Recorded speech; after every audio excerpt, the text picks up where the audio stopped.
What's up, guys? It's me, Jordanthevoicesguy. Welcome back to the video podcast. This is Season 2, Episode 2, I believe. Thanks for joining me. Again, this is an audio one this week.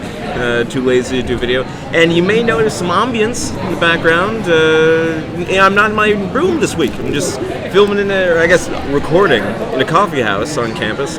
And with me today, I have a guy that I've been doing improv with for, 6 months? Oh, 6 months? Yeah, 6 months. Yeah. This is my friend Jeton. Jeton, welcome to the video podcast. Wow, hello, welcome. Thank you very much, Jordan, for allowing me to be here. No worries. Yeah, I think you're the second person to be on here. Man, what an honor. Yeah. And, because in the last podcast I said anyone who wants to be on it, who's a friend, just let me know. Yeah. And you immediately said you'd like to be on it, so I said okay. Well, and now here we are. Yeah, exactly. That came from listening to your podcast, and I just had to take the opportunity. Certainly. Yeah. I mean, we can talk about a lot of stuff. You told me right before that you like Netflix. I do love Netflix. I like Netflix as well. Anything you've been watching lately? You know what? I have been really terrible about shows that have been kind of running for a while, and so like Bob's Burgers has been going on for quite a long time, and there's like this point where everyone's talking about it, and so I feel like I should watch it, but because I'm a person who needs context, I have to watch it from the very beginning. I feel that. And then catching up is just it does a number on my life. Yeah, I've seen bits and pieces of that show. Mm-hmm. All I know is it's a guy who lives in and owns a burger shop with his family. Mm-hmm. Right. And it's, I guess, Simpsons-esque. It's on Fox, and it's a whole family, and they're kind of dysfunctional, but it's funny, and they still love each other, that kind of thing. You know what? It's a weird show. I'm like probably a season and a half into it, and I still don't know if I like it or not. Which I feel like is not a good sign. Maybe I feel like I should like it by now, but I keep watching. Well, that's good. So that's, what they want. I think that's an okay time frame. Not last summer, but the summer before, I watched Scrubs, which is a good show. It's a good show. But the first season's really slow. I always thought, because I had a friend who wanted to watch the show, and he watched the first season. He's like, I don't know. I'm like, just give it a season or two. Yeah. Season 3, 4, it gets better once the characters grow on you and whatnot. I think a season and a half's okay. Yeah, I've seen like a few episodes of that show. It seems funny. Have you seen Arrested Development? I watched the first 2 episodes. Wow, and you didn't go further than that. I mean, it was a good show. I don't know. I just had a lot of stuff going on. I just didn't want to just get into another show. Yeah, that was another one of those shows that someone recommended to me, and I'm like, okay, I'll watch the first episode, and then before I knew it, I was done with the first season, and I just can't wait for more. But yeah, it's amazing how a lot of characters and actors will kind of like reuse their voices and kind of like their characters. Like H. John Benjamin went from Bob's Burgers as Bob to Archer as in Archer, which is kind of like an interesting parallel because I can't watch Archer without thinking about Bob, and I can't watch Bob's Burgers without thinking of Archer. I feel that. Yeah. See, I started, because I'm a big Muppet fan. Right. And the Jim Henson Company, they just started a show with Julie Andrews called Julie's Green Room, which is primarily aimed at children. I totally get that. But it's a good show. They actually have a lot of, because it's all about the theater. On what network? It's just on Netflix. Okay. And they just, it's about these puppet children, and they're coming to the Green Room, this theater department, and Julie Andrews plays the teacher, Miss Julie, and they basically just talk about theater, and they're teaching these kids how to put on a show. And they have all these different terms that they're teaching kids, and all the vocabulary that you need for the theater, like, oh, this is, these different kinds of stages, or these kind of lights, and all these sort of things, and I've only watched, I think, 3 episodes, and even I learned a bunch of stuff that I didn't know about. Right. And it's funny at times, and they have a different celebrity guest each episode, I think. So far I've seen Idina Menzel, and I think Josh Gad was on there. I know Sarah Bareilles was, Josh Groban, a bunch of other people. Right. So that's an interesting show for any puppet fans out there. Interesting. Yeah. And I'm trying to watch more movies on there, because I haven't done that a whole lot. Yeah, I'm a huge movie fan, and it kind of came from, in high school I had a lot of free time, and there was actually this service called Movie Pass, and I don't know if it's around anymore, but they basically send you a little credit card, and you pay like a monthly fee of like $15-16, and you get one free movie ticket per day. And so I was seeing like 3 or 4 movies in movie theaters each week.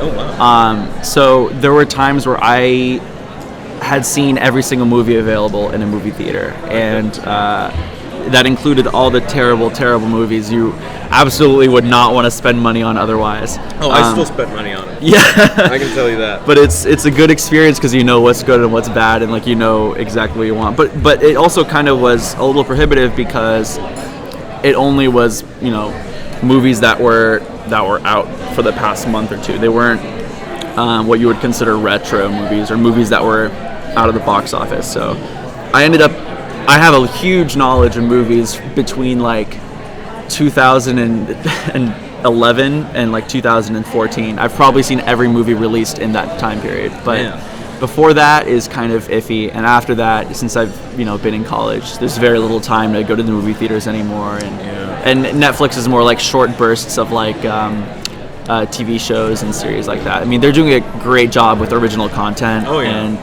they absolutely know that most of their audience is binge watching content anyway. I too have found I don't go to the movies nearly as often. Let's see, so far I saw Kevin Hart's What Now movie. I saw that live. You did? Yeah, I did. And then I saw Doctor Strange, who was my roommate's birthday. Oh, I like that. Just wanted to see it. And I saw Moana, because I was here for Thanksgiving. I saw a Lego Batman movie. And that was pretty much it. Yeah.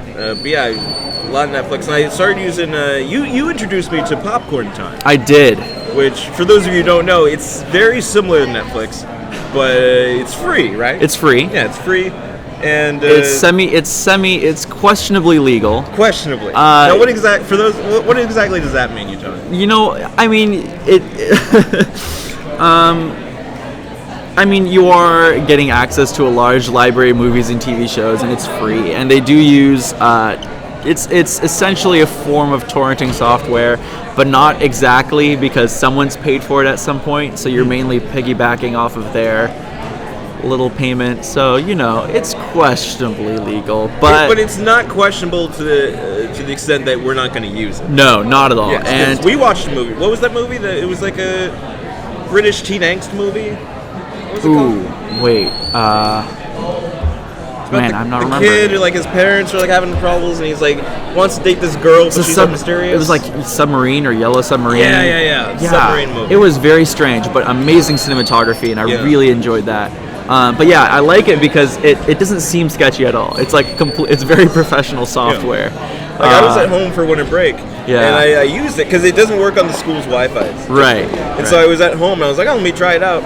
So I got it on my computer, and then I found DreamWorks Trolls. Right. And I was just gonna, there are different options to watch it. You can use their own software. You can use like VLC. Right. And I clicked it and said, oh, you can cast it to the TV because our TV has like the Google Cast built in. And I was like, oh shoot, like let's see if this is legit, and it worked. It works. So I watched DreamWorks Trolls like in HD, and it was amazing. Exactly. And it worked perfectly fine. Right. And if you're listening and you want to use this software, be careful because there are multiple.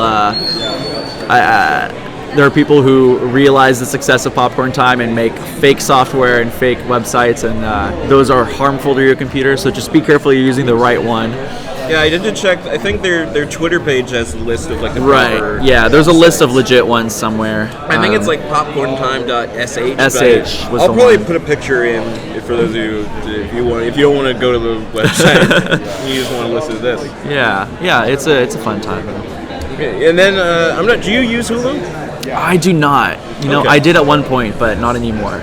Well, because there's one show that I've gotten into that I started watching elsewhere. I'm a big fan of Louis C.K. And he made a show that he didn't advertise for. He just made it and uploaded it, and he emailed everybody that was on his list, including myself. He said, hey, I made a show called Horse and Pete, and it's just here. And I bought the first episode on his website. I think it was like $5. And I watched it and I loved it, but then the other episodes I was like, don't really want to spend the money.